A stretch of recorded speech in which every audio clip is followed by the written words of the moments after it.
परीक्षा गुरु किसका उपन्यास है? परीक्षा गुरु किसका उपन्यास है? इसको हिंदी का प्रथम उपन्यास भी कहा जाता है। आधुनिक समय पर हिंदी का प्रथम उपन्यास भी इसको कहा जाता है। हिंदी का प्रथम उपन्यास भी इसको कहा जाता है। भाग्यवती श्रद्धाराम फिल्लौरी, यहां पर परीक्षा गुरु की बात हो रही है। जन्म मरण से भय, वैराग्य, तत्वों और शास्त्रादि के चिंतन होने वाले रस का नाम क्या है?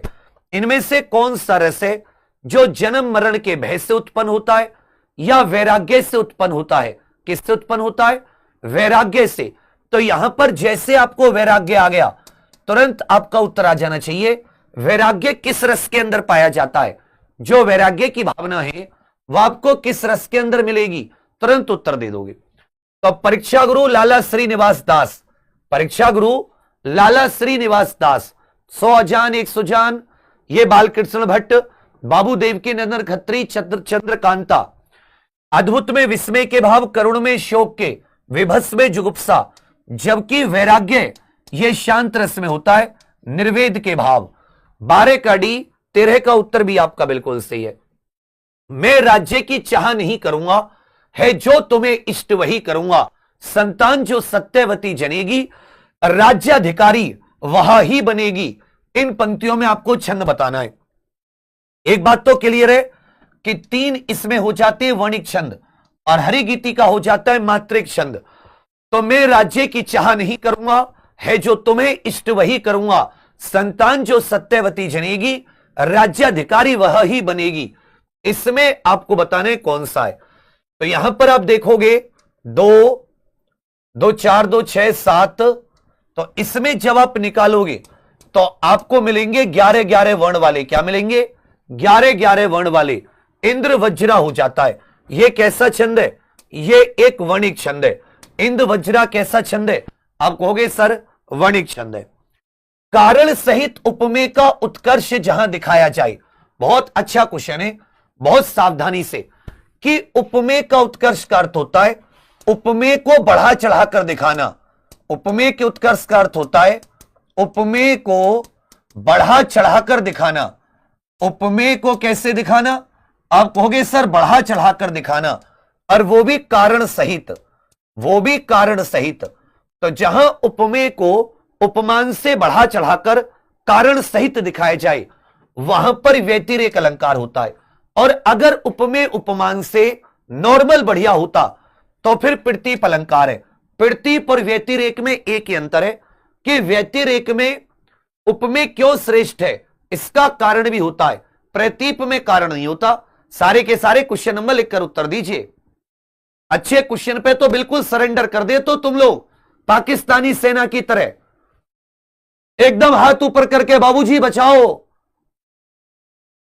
चरण कमल बंदो हरिराई, इसमें अलंकार बताइए। चरण कमल बंदो हरिराई, इसमें अलंकार बताइए।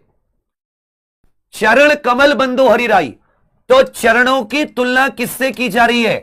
कमल से की जा रही है। सीधे सीधे चरणों को कमल बता दिया।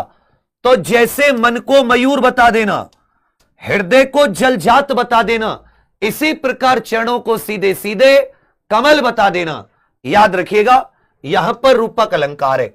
15 16 का उत्तर क्या जाता है? बी आपका बिल्कुल सही है। 15 16 का उत्तर क्या जाता है? बी आपका बिल्कुल सही है। इनमें से कौन सा अलंकार का भेद नहीं है? इनमें से अलंकार, अलंकार का शाब्दिक अर्थ होता है आभूषण। जिस प्रकार आभूषण किसी स्त्री की सुंदरता बढ़ाते हैं, उसी प्रकार अलंकार काव्य में सौंदर्य में वृद्धि करते हैं, काव्य की सुंदरता बढ़ाते हैं। तो आप सभी जानते हैं कि काव्य के सौंदर्य में वृद्धि शब्द, अर्थ या दोनों, लेकिन शब्दालंकार, अर्थालंकार, उभयालंकार, छंदालंकार कोई अलंकार नहीं होता। छंदालंकार कोई भी अलंकार नहीं होता।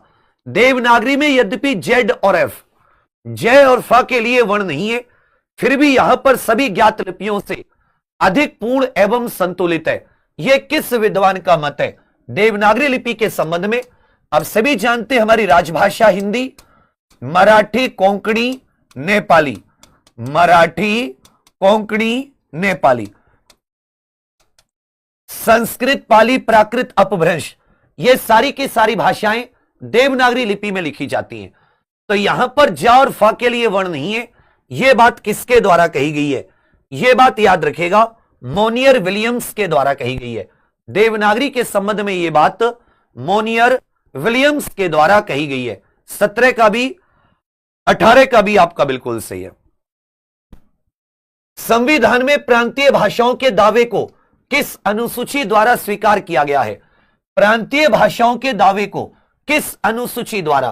तो आपको इनडायरेक्टली यह पूछा है कि हमारे संविधान की कौन सी अनुसूची यह मान्यता प्राप्त भाषाओं से संबंधित है। हमारे संविधान की कौन सी अनुसूची मान्य प्राप्त भाषाओं से संबंधित है? मान्यता प्राप्त, अब सभी जानते हैं 8वीं अनुसूची। 8वीं अनुसूची में वर्तमान में कुल कितनी भाषाएं? आप कहोगे सर 22 भाषाएं। कितनी भाषाएं बच्चा? 22 भाषाएं हैं। सिंघल के लोग किस भाषा को मागधी कहते हैं? सिंघल द्वीप मतलब जो श्रीलंका है, तो श्रीलंका के जो लोग हैं इनमें से किसको मागधी कहते हैं? संस्कृत, पाली, प्राकृत, अपभ्रंश। तो सोचो उस समय जब बौद्ध धर्म का उत्थान हुआ, मगध बिहार से हुआ और बौद्ध धर्म के ग्रंथ भी किस समय लिखे गए? पाली में। इसी कारण, क्योंकि मगध से उस समय जो भी बौद्ध धर्म से संबंधित ग्रंथ लिखे गए उनका जो केंद्र था वो मगध था। इसी वजह से सिंगल श्रीलंका के लोग पाली को मागधी कह देते हैं। 20 का उत्तर भी आपका बिल्कुल सही है। 19 का ए, 20 का